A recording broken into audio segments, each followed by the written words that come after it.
Hi, it's Kim from the Shamrock Quilt Studio. Today we're talking about our Barn Star project.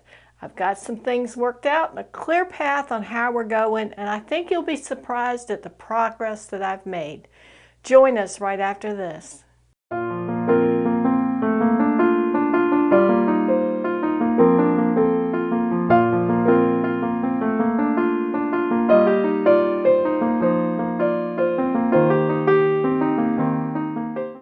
And welcome back to the Shamrock Quilt Studio. Hi, and welcome back to the Shamrock Quilt Studio. Today we're talking about our Barn Star project, and I am so relieved that some of the problems have been worked out and we're really beginning to make some progress on this. So let me tell you a little bit about what I've done since you've been gone and what we're going to do today. I decided that I really liked the 5-inch border that went on to Diamond Star before we started working on the inner borders.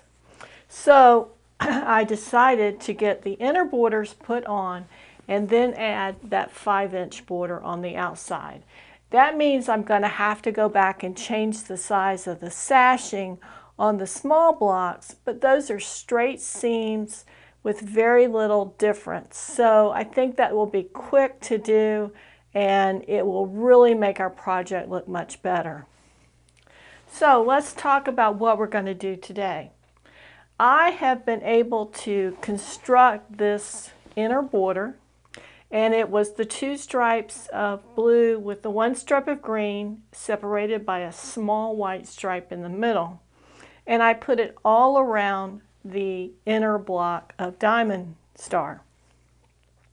And initially I was not going to miter the corners, but after thinking about this a lot, and I do mean a lot, sometimes I get a little analysis paralysis and I have to kind of work through that.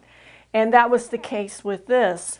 I decided to miter the corners, and don't they look nice? I think it's a lot of work, it's very tedious, but it really gives you a nice look in your finished project.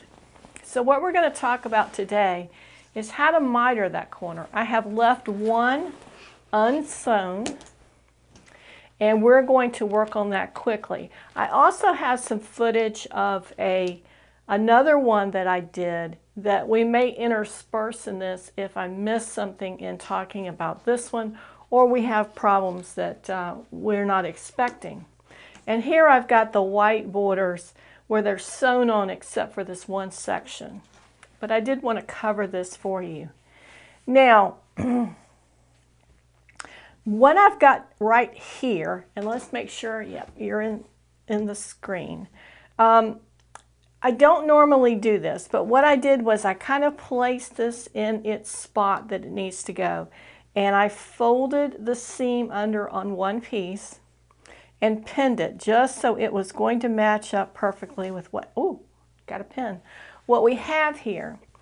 And that allows us to mark this. Let me grab a marking pen so that we can match it up. So I'm going to do that really quickly. I think most of these are marked on the outside. We're going to mark them on the inside just to be sure. And really all we're marking is that piece on the bottom. And it's got some marks on there already, but I think we'll work through that. Okay, so here we go. Now, here we've sewn all the way to the point. We did not go past the point of a 1/4 inch. We are at the money there. So now what we're going to do is we're going to take these pins out. I did press this so it would kind of hold a bit. That'll make it a little bit easier. And there's lots of different ways that you can miter these corners. This is just what happens to work for me. Okay, so we're going to fold it now, and it's a big piece of material. Move those over. Okay, so we're going to fold this so that that point comes out just like that. So there's that's going to be the piece that laid down on the bottom. And then this is going to be the piece that was on top. And what we want to make sure is that right where all those fabrics join together in the point, that we've got those lined up so that they lay flat. And then these two pieces are on top of each other so that really you can see here how everything is matching up. And let me show you a good little trick that helps you line things up. You can slip your light box right underneath there, and that will help you see that you're on the money. So there we go. That should be right where we want to go. And now what we're going to do is we're going to pin that in place. I'm being really careful not to scratch my light box, because that would not make me a happy camper.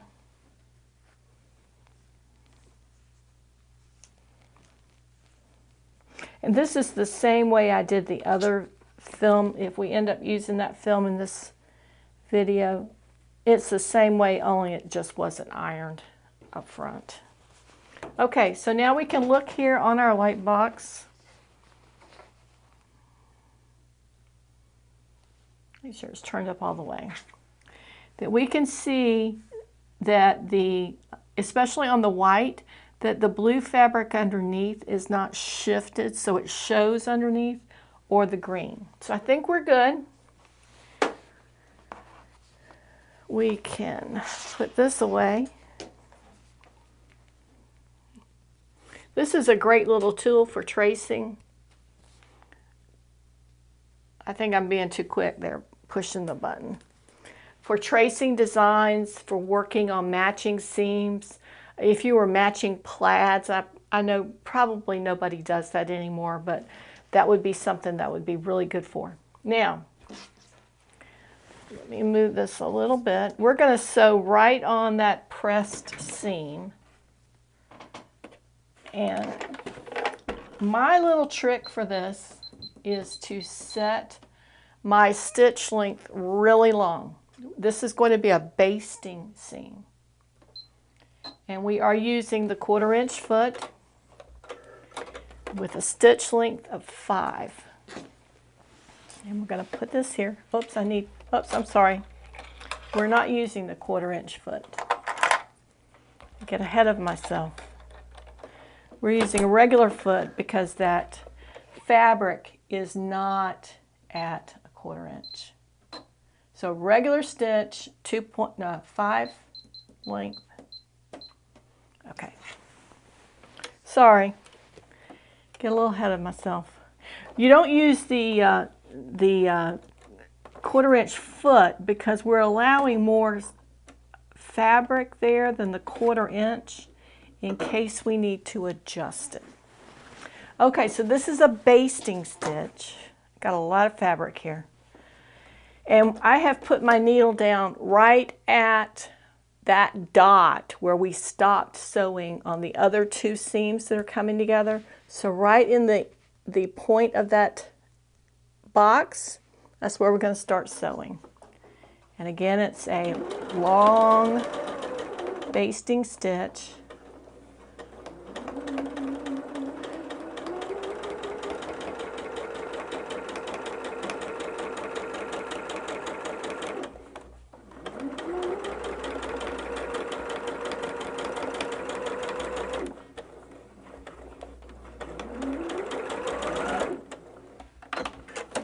Okay, we did not back stitch or lock the stitch or anything. This is just a basting stitch. And you can see that the fabric lines up here and the fabric lines up here. It's a little longer on one side than the other, but that's okay. Now let's see how it looks. Move that a little bit. Take these pins out.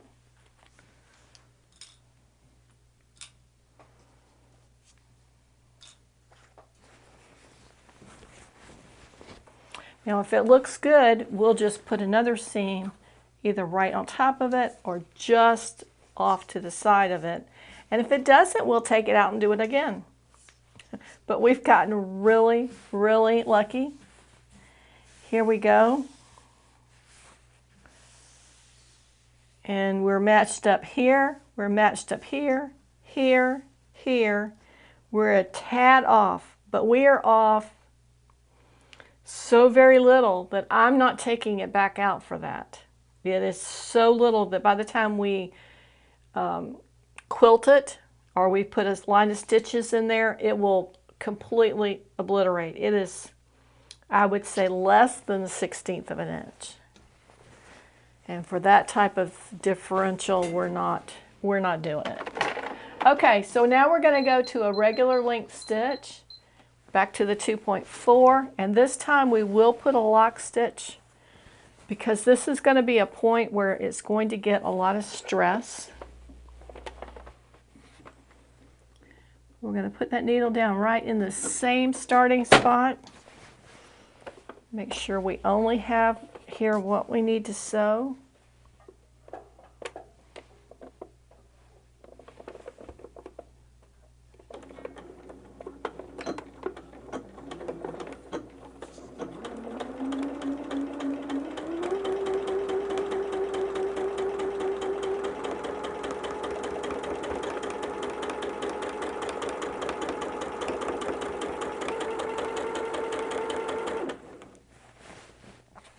And this is a bias, so you don't want to pull on it.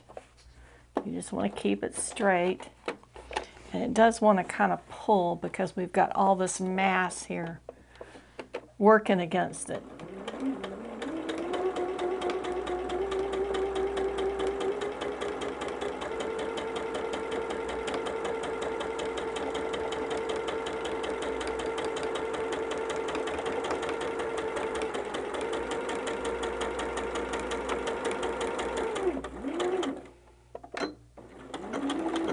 Back stitch at the end as well. Now the seam that I just did was like a shadow seam. It was just to the side of it, and that will allow me to come in here and pick out that basting stitch, and we should be right on the same money. Let's see.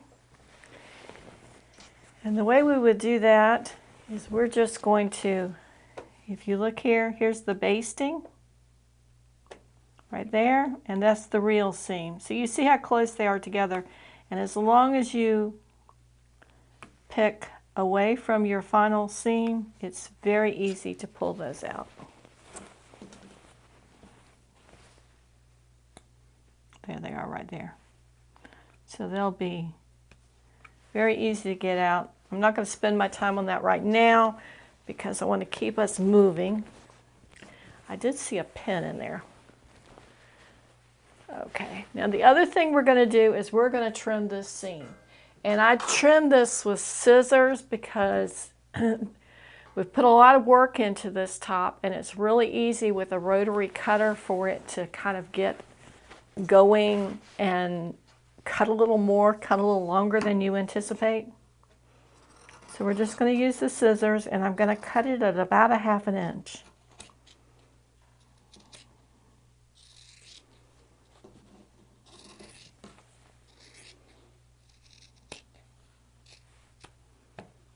It does get tough there on those seams. And now we should be able to open that seam up really nicely on the back side.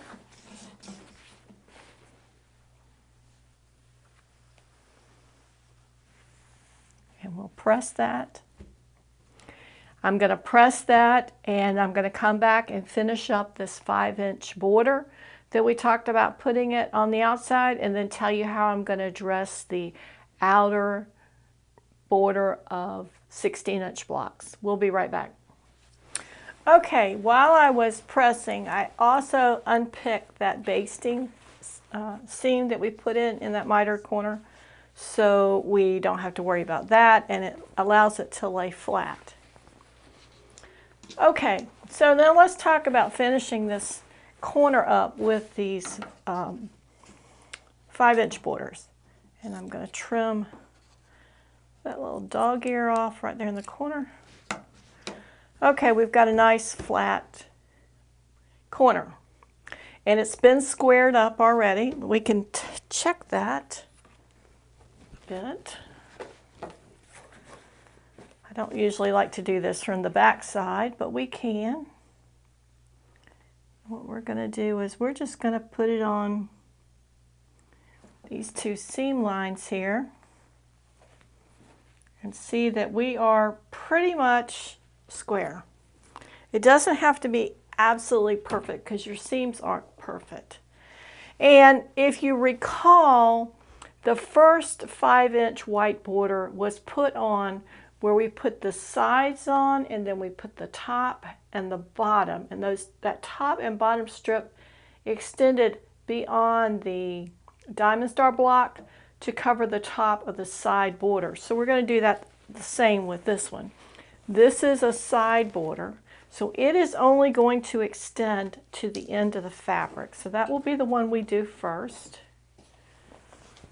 So we're just going to put this here and sew it down with a regular 1/4-inch seam. This is some of the stuff in this that's very, very traditional, very easy for someone who has a little experience in sewing to do. Okay, we're going to swap out feet again.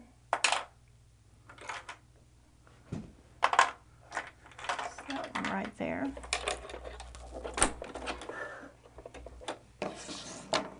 And I stopped sewing, and I did do a little back stitch when I stopped, so that's good.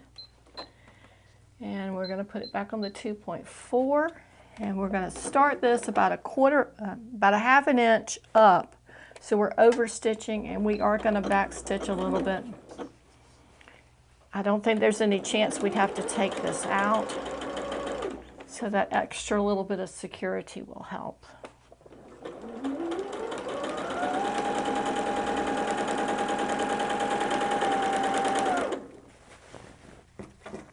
And again, you want to be careful because all this is heavy and it's pulling against what you're trying to sew. And we're going to sew all the way. We won't back stitch this section because it's going to get a seam right on top of it. Okay, there we go. Now, I like to flip it out before we trim it, and I want that seam to go in.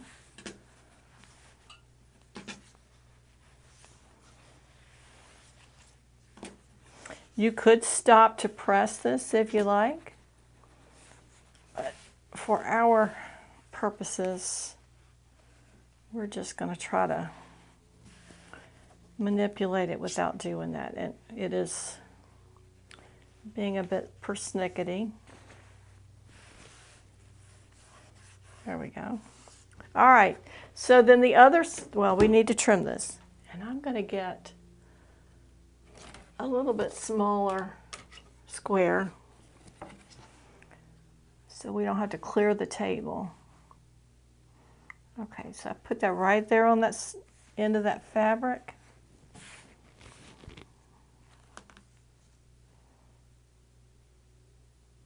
And I'm going to cut it right there. Whoops. Need to cut it on the line.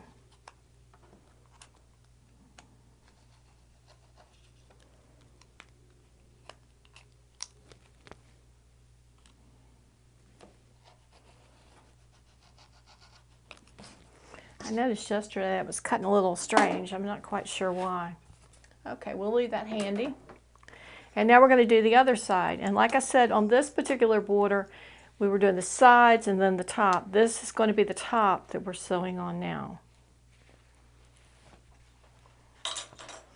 And we're going to do it exactly the same way. We're going to lay it right on top.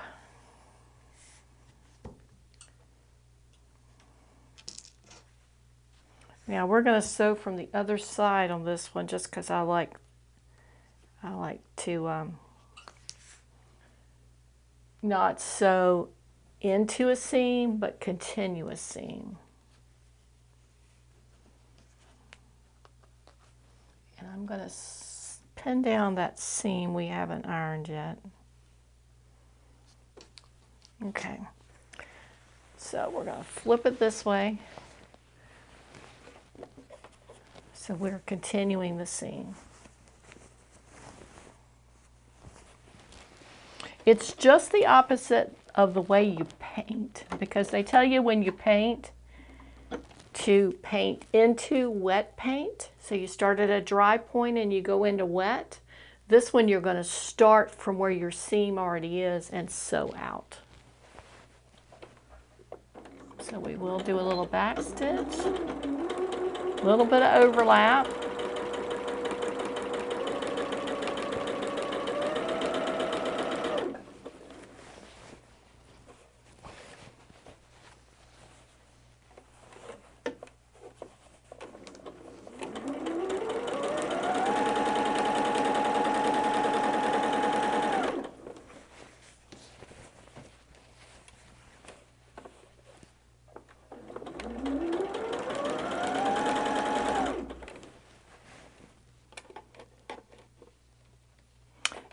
Sewing on this seam, this side also allows us to watch those seams and make sure they lay the way we want them to lay.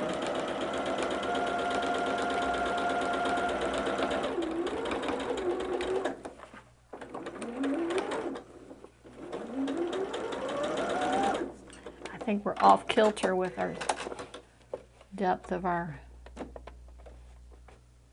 seam. So we'll fix that right now.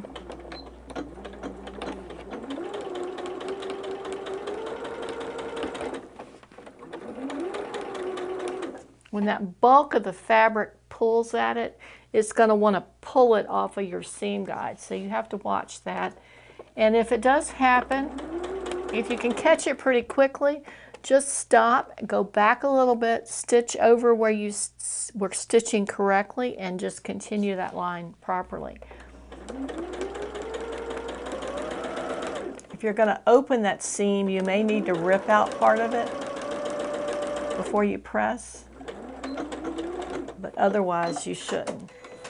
Okay, and I did backspace at the very end just so that we have a closed, safe, secure seam there. And we're going to trim that one up. And we're going to use the bigger one this time because this is going to be our final cut on this corner. I've even got my thing backwards. Okay, seam line. I'm watching the seam lines here.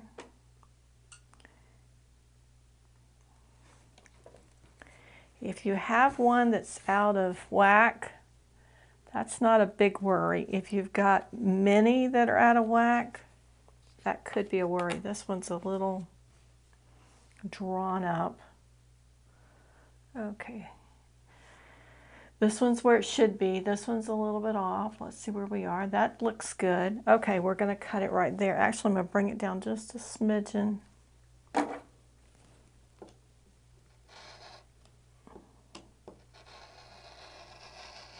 Something about the way I cut with that. If I get it too far this way, it doesn't cut. If I'm doing it this way, it wiggles on me. So I need to work on my skills with that. Okay, we have now a huge piece. Woo! Let's see if we can get this going. Look at that. I want to really bring this up so you can see that we've got that lovely border on the outside. We've got our diamond star block on the inside. Now, I put this on the bed last night. I have a queen size bed I put it on. And its size right now is almost as wide as the top of the bed. It's not as long as the bed because this is a square and beds are rectangles. So right now, if we were to leave it as it was, it would not come over the sides. and it would be more decorative than anything else. So what we're going to do is we're going to add on those 16-inch block strips. Let me grab one.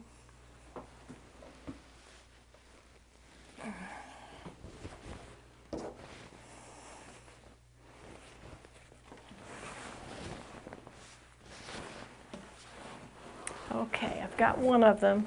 This is one of the side strips. So the way this will work is this strip should go from end to end. And right now, if I match it up,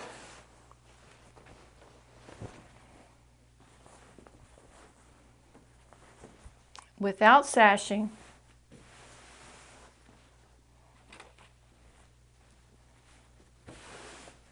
whew, we've got a lot.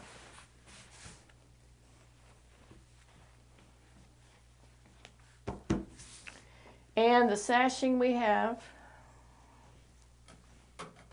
on it, we've got a 1.5 finish sashing between two of the strips. There's 3 blocks. We have an extra 14 inches to cover. So the question is going to be, how do we want to accommodate that? We've got 14 inches. If you take out those 2 sashing blocks, that's another 3 inches. That's 17 inches.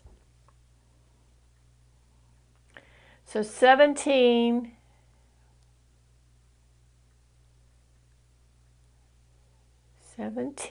and we would have 1, 2, 3, 4 sashings. I think that's right, because we'd have a sashing to here. That would be about 4 1/4 inches, which is going to be just shy of this. Now I think what I might try to do is, I've got this extra of this cut. I may try to put a 4 1/4 inch sashing between 2 of these blocks and see what it looks like. I think that's what I'm going to do, and before I rip them all out and do that. I could also take these 1.5 inch sashings apart, add a strip of color, and add another 1.5 inch sashing. But I think that's going to look a little strange in the overall design.